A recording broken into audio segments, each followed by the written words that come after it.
The sun bathed Nairobi in golden light as Anna and Leo stepped onto Kenyan soil. The two European tourists, both avid photographers and travel bloggers, had long dreamed of exploring Africa. With a desire to document the cultural richness and natural beauty of Kenya, they packed their gear, booked a local guide, and set off to capture everything from wildlife safaris to the colorful chaos of city life. But nothing prepared them for the story that would unfold. After a few days exploring Nairobi, the couple decided to take a road trip through the outskirts. As their car slowed in heavy traffic near a rural village, Anna's eyes locked on a boy selling fruit. He carried a tray of mangoes and bananas on his head, his movements nimble as he approached the idling cars. But it wasn't the fruits or the tray that caught her attention. It was his eyes.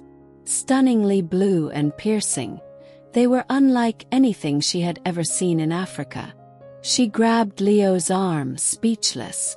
Leo turned, saw the boy's gaze, and instinctively told the driver to stop the car. The boy, unaware of the interest he had stirred, weaved through the cars with quiet determination. He called out prices in Kiswahili, smiling politely when drivers waved him off. Anna and Leo watched as he approached their car. Up close, his face revealed innocence and hardship, but it was his eyes that held stories. Stories of loneliness, wonder, and mystery. When they asked for his name, he responded shyly, "My name is Baraka." His voice trembled slightly, unsure why these foreigners were so interested in him. Anna spoke gently, asking about his family, his school, and his work. Baraka admitted he no longer went to school. His family couldn't afford it. He sold fruit daily to help his parents make ends meet. But when Anna mentioned his eyes, Baraka looked down quickly, shame creeping across his face. "People say I am cursed," he whispered. The words struck Anna like a stone. "Cursed?" she echoed. Baraka nodded. In his village, everyone had brown eyes. Blue eyes, they believed, were a sign of something unnatural. Some elders even warned others not to look into his eyes for too long, afraid it would bring misfortune. Children avoided him, and many adults whispered when he passed. Anna and Leo exchanged glances, hearts aching. They saw beauty and uniqueness where others saw fear. "Your eyes are a gift," Leo said softly, and Baraka's lips parted slightly in disbelief. No one had ever said that to him before. Leo asked if they could take a photo. Baraka hesitated but eventually nodded. Anna clicked the shutter, capturing the glow of the afternoon sun reflecting in those ocean blue eyes. It was more than just a photo, it was the beginning of a transformation. The next day, Anna and Leo returned to the same spot, hoping to see Baraka again. When he approached, they asked if they could meet his family to explain their intentions and get permission to share the photo. Baraka was hesitant but eventually agreed. He led them through a narrow path to his village, past clay houses and barefoot children. His parents, Amina and Musa, welcomed them with caution. Life had been hard and they were wary of strangers, especially white tourists with cameras. But when Anna and Leo showed kindness, shared their story, and explained how they wanted to celebrate Baraka's unique gift, the tension eased. They promised not to post anything without consent. After several visits and long conversations, Amina and Musa began to trust them. They saw the sincerity in the couple's eyes, and hope began to flicker. Back in their hotel room, Anna posted the photo of Baraka on their travel blog and Instagram, writing, "We found beauty in a roadside moment, a boy with eyes like sapphire skies, carrying more grace than gold." They didn't expect what happened next. Within hours, the photo exploded. Comments poured in from the US, Europe, and all over Africa. People were stunned by Baraka's beauty and moved by his story. Fashion scouts, journalists, and influencers started asking who he was. The blog got featured on major platforms. Everyone wanted to know more about the boy with the blue eyes. Anna and Leo were overwhelmed but determined to protect Baraka and his family's dignity. They called Baraka's parents and told them what was happening.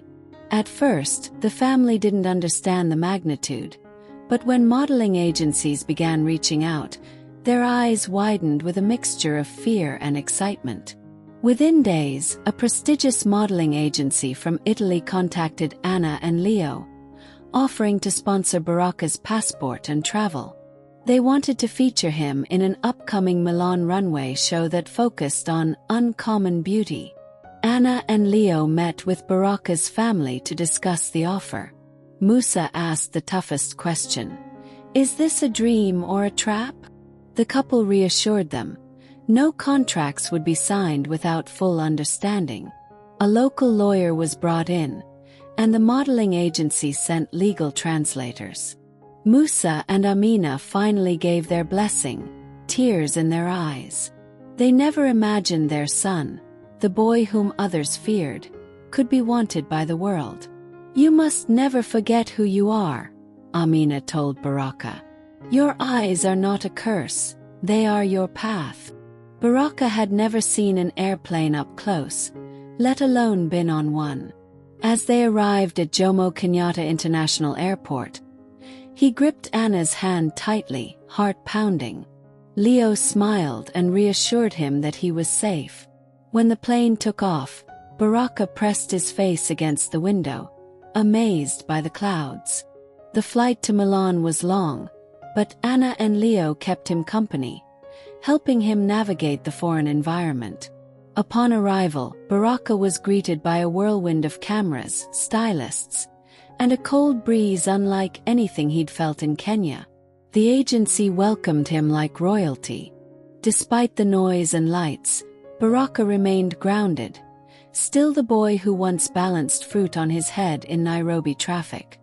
Milan was breathtaking, fashionable, fast, and filled with people who saw Baraka not as strange, but as iconic. Stylists dressed him in bold African meets urban designs. Photographers loved his gaze, often asking him to just be himself. He walked into rehearsals with nervous steps but gradually began to own the stage. He was given coaching, confidence building, and even Italian lessons. The agency arranged for his education alongside modeling. Baraka missed his family deeply, but Anna and Leo kept them connected through video calls. He promised his mother that one day, he would buy her a house where no one whispered about his eyes again. The big day arrived. Milan Fashion Week. Backstage was chaos. Models running around, outfits flying, lights flashing. Baraka was dressed in a flowing robe inspired by African royalty. As he stepped onto the runway, the crowd gasped. Cameras clicked in rapid fire. He walked with poise, his blue eyes staring ahead like they held the secrets of generations. People stood. Some cried. A boy once hidden now stood exalted, and the world took notice. News outlets hailed him as the face of modern Africa. Social media flooded with praise. In that moment, Baraka realized he no longer needed to hide his eyes, they were his power. After Milan, Baraka returned to Kenya. The village that once feared him gathered to welcome him. Children ran behind the car, women ululated, and men clapped. His parents wept and embraced him tightly. Even the elders who once warned against his gaze now stood in silence, humbled. Baraka stood before them and spoke gently. "You once called me cursed, but I am still your son. My eyes didn't change. Your view did." The crowd applauded. A new school was named after him, and his story became part of the village's oral history. Baraka knew fame could fade, but impact lasted forever. Anna and Leo decided to produce a short documentary on Baraka's journey. They returned with a film crew to Kenya, capturing the contrast between his past and present. Baraka told his story with honesty, from rejection to recognition. The film was titled Through His Eyes. The documentary premiered at a European film festival and later aired on several international networks. Baraka sat beside his parents at the red carpet screening, proud and emotional. The world heard his voice. For the first time, his eyes weren't just seen, they were understood. Baraka used part of his earnings to build a fruit market for his village and a small library for children. He believed in giving back. If one photo can change a life, imagine what a book can do, he said. His humility made him more beloved than his beauty. He began visiting schools to speak about confidence, self-worth, and embracing uniqueness. Baraka became more than a model. He became a symbol of hope. Children began to dream bigger. Parents began to listen differently. A new generation learned that being different was a blessing. Baraka's face soon adorned the covers of top fashion magazines, Vogue, GQ, His blue eyes became a global symbol of rare beauty. He graced billboards in Paris, Tokyo, Lagos, and New York. Yet he never let it consume him. He started a foundation for children with rare features, providing education and healthcare. The foundation's motto was simple: born different, built strong. Baraka's modeling career flourished, but his mission was even bigger. He wanted to change how the world saw beauty, not as conformity but as diversity.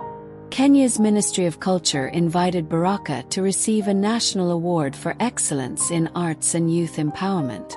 Dressed in a traditional outfit with beads and bold fabrics, he stood before dignitaries, proudly representing his roots. His speech was heartfelt and powerful. "Thank you for seeing me," he said. "But most importantly, thank you for allowing me to be seen without fear.